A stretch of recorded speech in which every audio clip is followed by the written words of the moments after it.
It's day 7 of the refugees at the normal difficulty setting, so without further ado, let's get started. Here's what we're going to do today. We're going to research 2 more upgrades, build lots of new buildings, explore more sites, and receive more refugees. Right at the start, the temperature falls by 10 degrees. It will only last a day, so it won't be too much of an issue. At 9 AM, our scouts reach the supply depot to pick up some more goodies.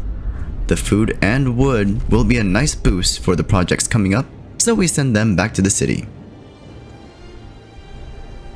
Meanwhile, let's focus more on heat generation by upgrading the generator power. We also have a new law to enact. The care house will give us a better place to keep the critically ill as we start building out our medical facilities.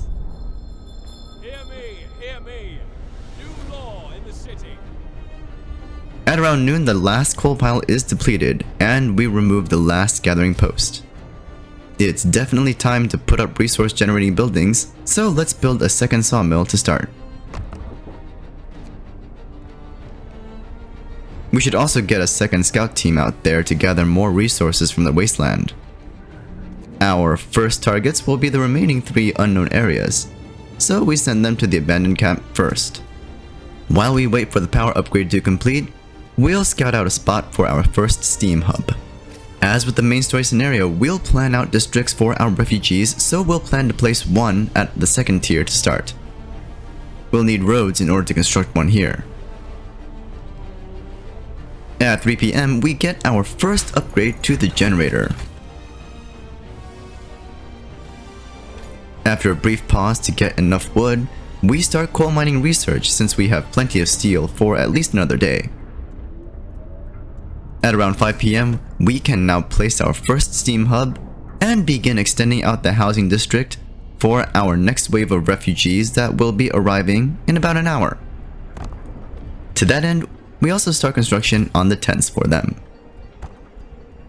We immediately assign them to the newly constructed sawmill when they arrive and plop down 2 more tents to house them.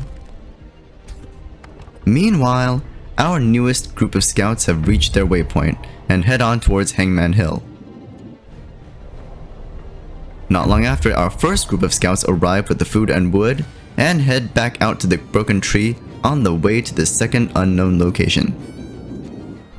With all the wood we have now, we can start planning out other areas of the city. First, we'll build a resource depot for all the wood. We also do some cleanup as we no longer need the streets where the coal piles were. The new streets will outline the other districts that can be placed later, and we place a few more tents for tomorrow's wave of refugees.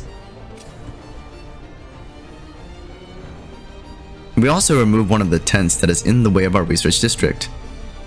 The resource depot is now complete, and we have plenty of space for more wood. Once the tent is down, we place 3 more workshops. This will greatly accelerate our research progress moving forward. At 5 AM, we build a 3rd sawmill as we want to start gathering wood near one of the future coal mines. At this point, we've successfully received half of the refugees with little trouble. This ends the guide to the first week of this scenario. However, if you want an outline of what's coming up and some general tips on how to complete it, check out the next video. This is Fat Beats, signing out.